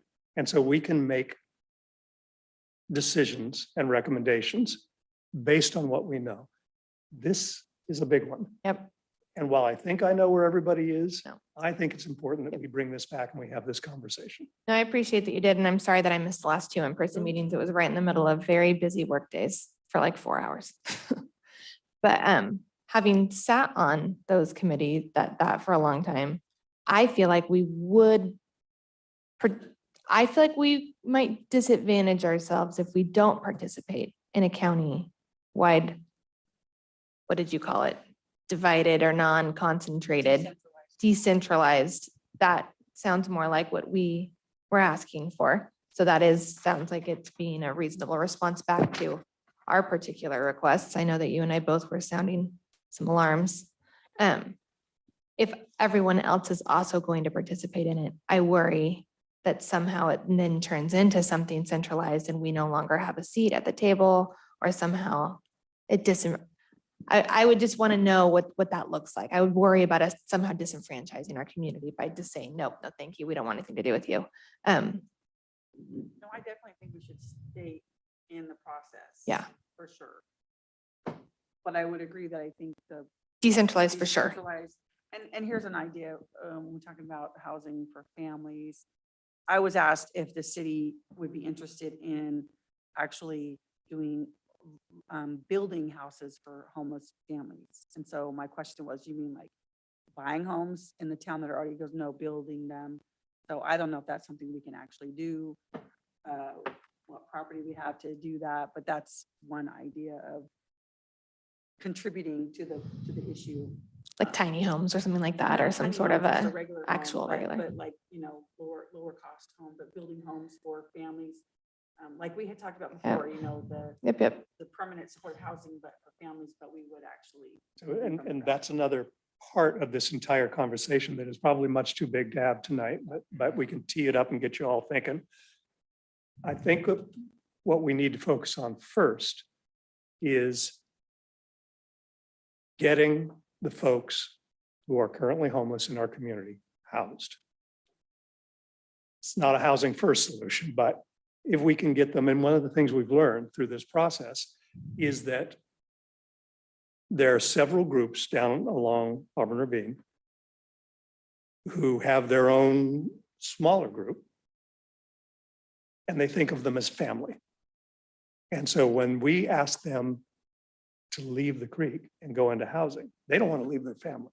So how can we wrap our arms around that entire group and bring them out together into some form of temporary housing that can then get them triaged, get them lined up with programs, and then eventually into permanent supportive housing? And I think what you're talking about is permanent supportive housing.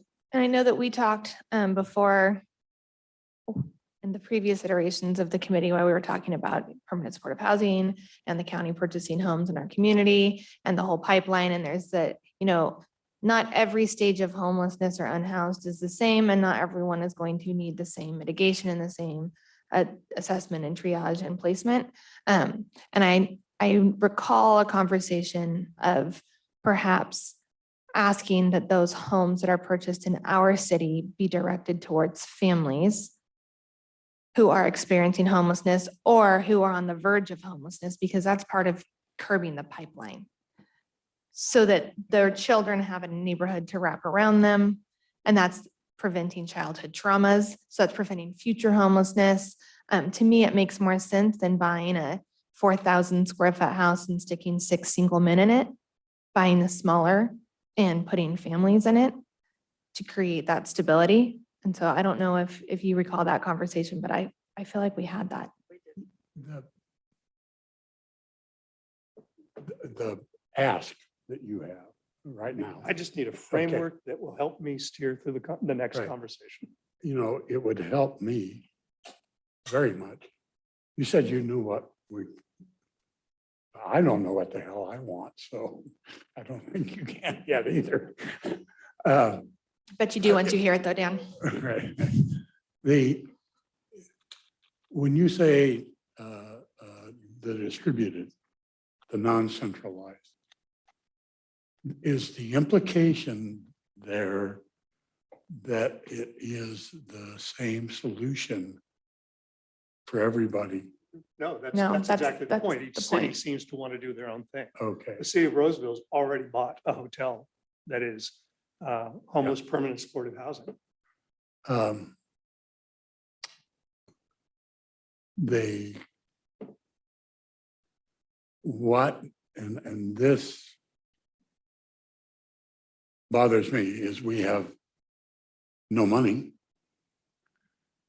and we have no people. We're totally reliant That's the upon, second part. we're totally reliant, whatever solution, on the county. That you were talking about assessing people, put them in the right. Well, we don't have psychiatrists and So I agree with social that, workers. and that's a good lead in to this. I think the city of Sacramento is going through a very similar thing. They are trying to work through an MOU with the county for how to handle homelessness and to very clearly define who pays for what, who's responsible for what. And I think we absolutely must do that. That answers your question. That conversation has not yet come up, believe it or not. It's I all think about it solution needs to sets. though, because Yeah, I think agree. that's part of the Exactly. solution, right? I think that going on some of the conversations from when I was there, it is that one huge centralized campus that doesn't address the needs of all of the communities and perhaps causes other impacts. And so everybody wants to be able to do the nuance of their community, right? Because we know what that is. But it can't be, like to my earlier point, it can't be completely in a vacuum. It can't be in silos because I think at the end of the day, one, the funding comes from the state to the counties. It is a county problem. It's also a county who has the probation and the staff and, diversion courts and et cetera, et cetera, et cetera. And so I think it is being able to retain that decentralized solution while working in coordination under a mutual operating agreement or understanding and making sure that law enforcement is part of what that looks like, not just Lincoln law enforcement, but probably would be helpful to you to know what Rockland and Roseville are doing, maybe not joint decision makers, but like that the dialogue needs to be set up. The framework needs to set up where the dialogue is expected.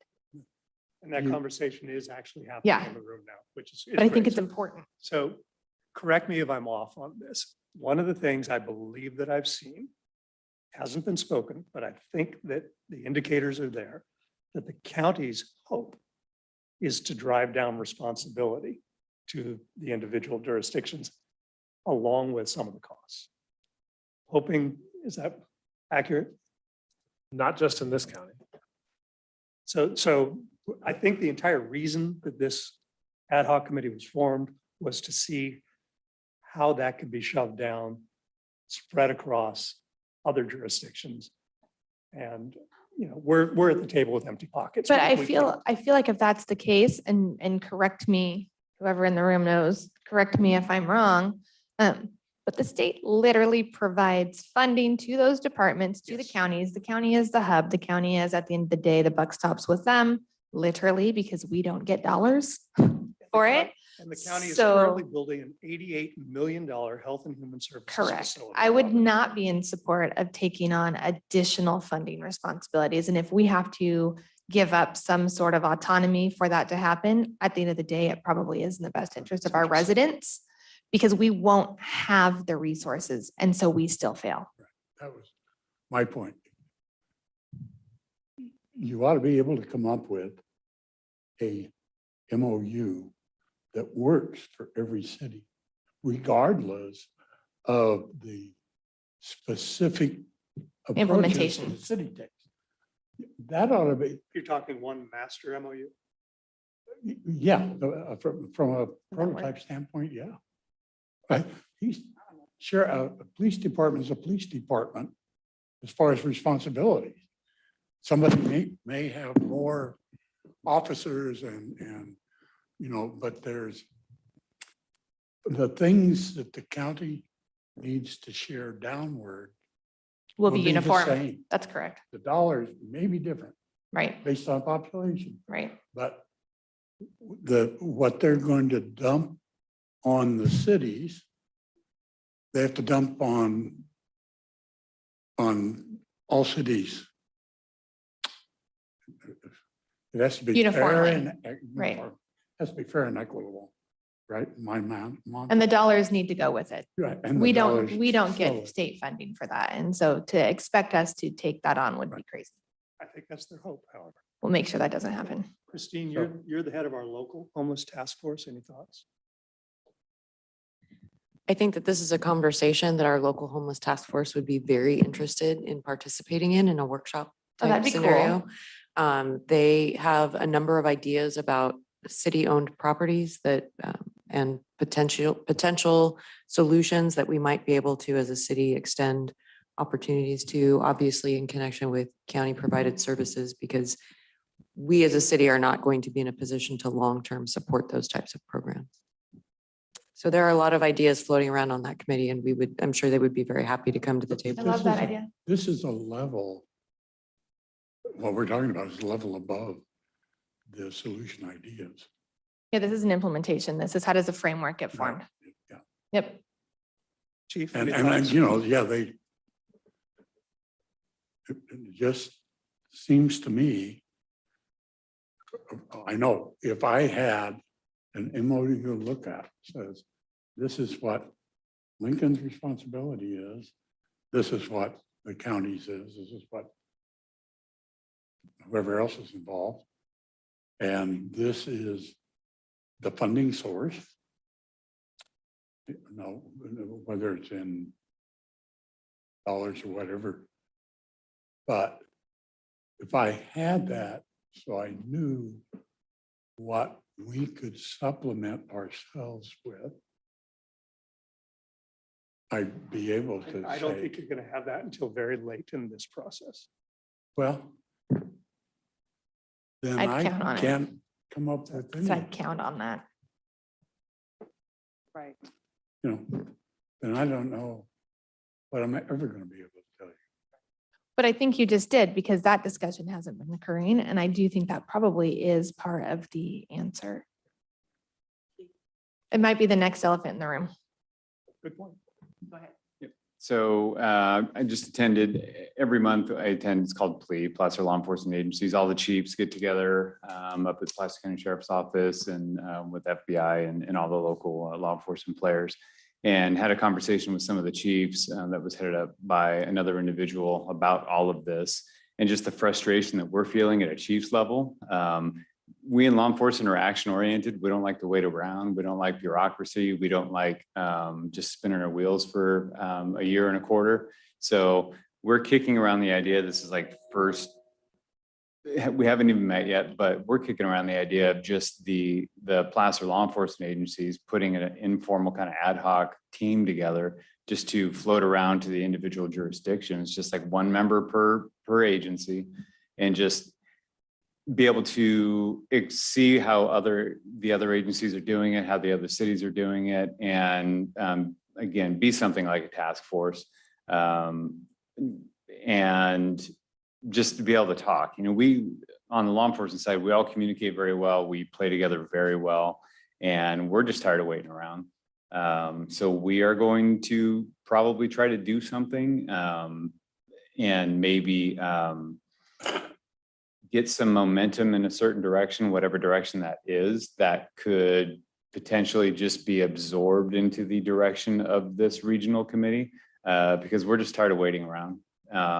These meetings, it's good because people are starting to be honest, but it's 2 hours out of my day. I think the next one is scheduled for 4 hours. Yeah, so, yeah. You don't get to pull your gun at all. So at a law enforcement level, we're just going to get together, and I don't know how I'm going to free a body up for the team and what that even looks like. Again, this was a 5-minute elevator pitch that we kind of threw around, but it's at least something.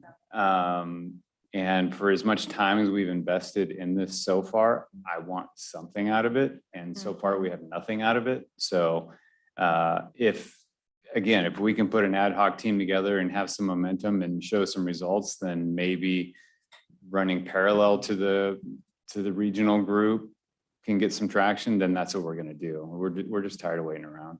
Problems just getting worse. Nothing's getting done. I think it's a And- great idea, Chief. I was gonna I say. like the initiative. Thank you. Yeah. So the If- electeds have been pushing back on effectively county staff and county contractors with little sustainable progress. With law enforcement in the room speaking up, you countered them very, very well and rocked them on their heels a little bit, I think.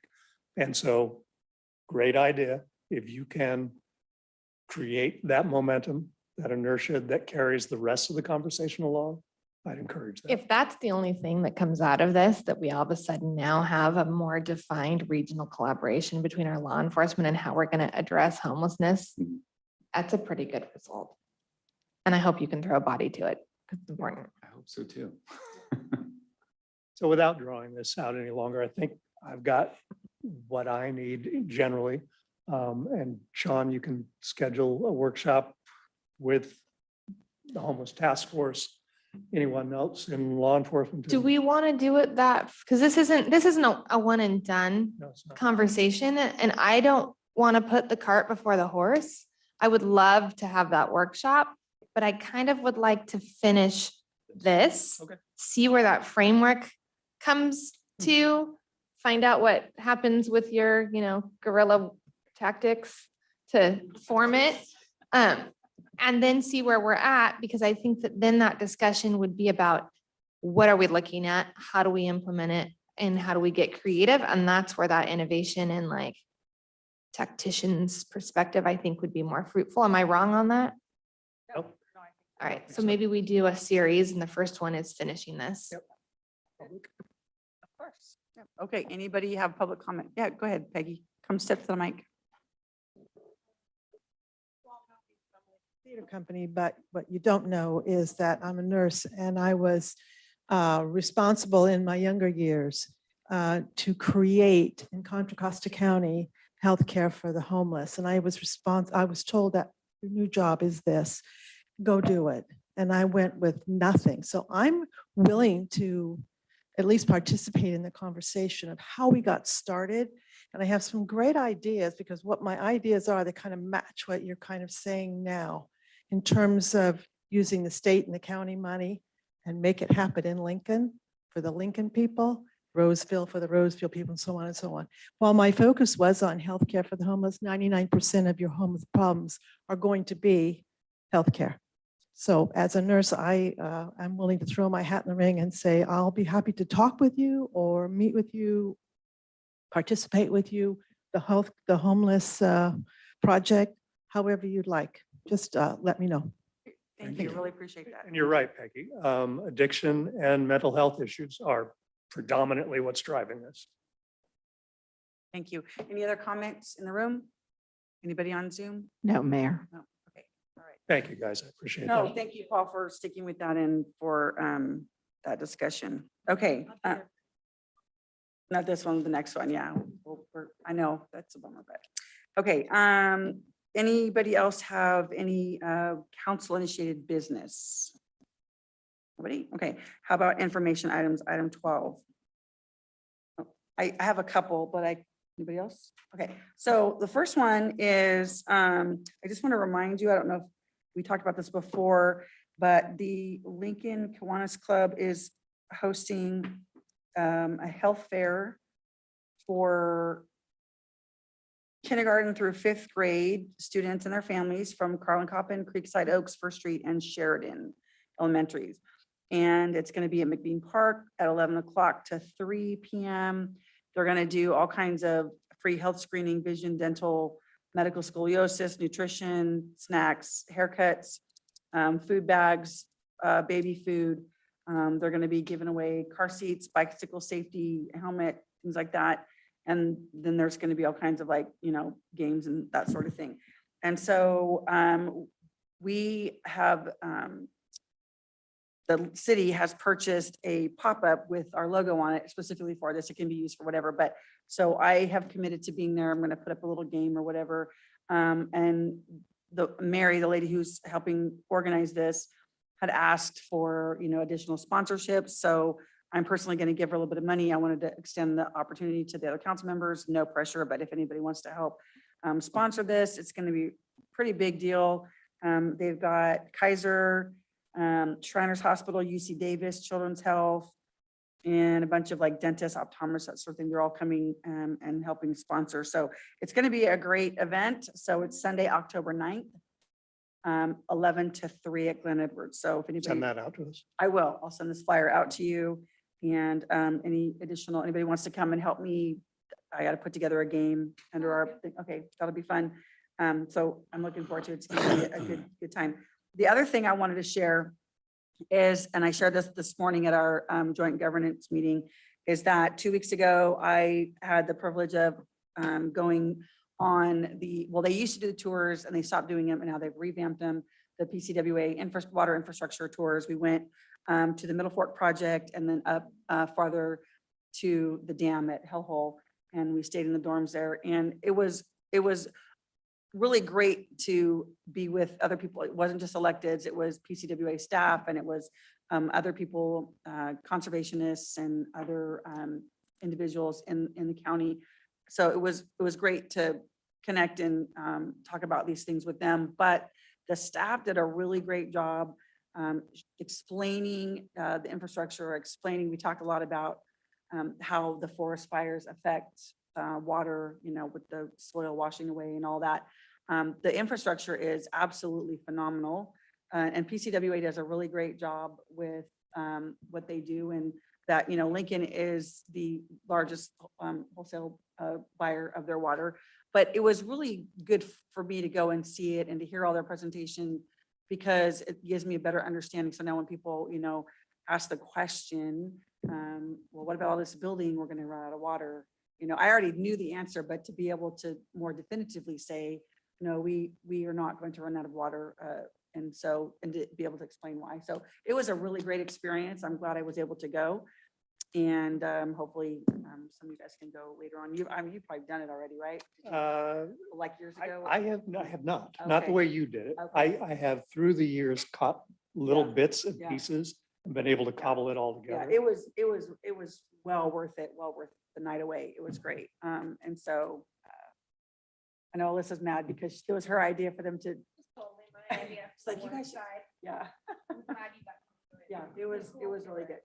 So, and so what I tell people is, it's not the water that's going to stop building, it's our wastewater treatment plant, but that's a whole nother topic. Yeah, Yeah. and there is a caveat to the, we're not going to run out of water. Oh, yeah. We are not going to run out of water. However, Yeah. the state of California could come along and say, Right.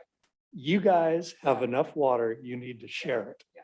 And they could But what I, take. but what I love about PCWA is they do a great job navigating that. Yeah. So we're very fortunate to be in partnership with them. So, and I had a note at home. I thought there was one other thing, but I think that's it. So anybody else have any information items? Okay. Yeah, one item. I don't know if Richard wants to talk about it or not, but we think it's the day after or before the health fair is the airport Airport open house. open house, not appreciation day, open house. That's. It's not an airfare. Yeah, that's gonna be. It's not an airfare. Not an air. Sorry, I didn't mean to put you on the spot. An airfare, right? Great. Not a problem. I can talk about this open all day. house. It's not a Nothing is problem. flying. Actually, so the planning is going along very well. The partnership between Sean, the Chamber of Commerce, the pilot group out there, for the first time in all the events that I've been associated with being out there, it's all coming together. So Sean keeps on asking me, how many people do you think are showing up? And I said, well, Sean, I think I could probably commit to somewhere between 500 and 5,000. And we have no idea, so we're going to plan for it. We met with the chief, we met with Public Works. So we're doing our part over here. But the biggest piece that we have to do right now, we're trying to get some sponsorships out there so that we can pay for certain things. We're not going to come to the city for any of those costs. You've been very helpful in the things that you are going to assist us with. I spoke with the airport staff out there. They're really enthusiastic about it. We can make this once again a great experience for the community. And our goal also is to bring in not just Lincoln people, but also surrounding people. We want them to see the airport and to see what an impact a vibrant airport can have on their community as well as us. So things are going along very, very well. Thank you. Really looking forward to it. It's going to be a lot of fun. It certainly will. I have too. So Richard, I've never been able to get Lisa up in a hot air balloon, the tethered hot air Yeah. balloon. Oh, I can't wait. She is willing to consider, so do not lose that. All right, all That's gonna be right. great. No, that's gonna be fun. If we are able to put together a large hot air balloon rise at the crack of dawn at 7:30, it's gonna be pretty spectacular to see 10 balloons, lift off these giant things. And it's gonna be just a great kickoff to do that. Cool. So, Awesome. okay. And we'll get Lisa up there. That's gonna be good. Give it a shot. That sounds fun. All right. It's the day before, it's October 8th. Yeah. Saturday. And the next day on Sunday is, okay. All right. By my phone time, it's 7:59 and we are adjourned. Thank you, everybody. Thank you, staff, for sitting here and participating and helping and being available.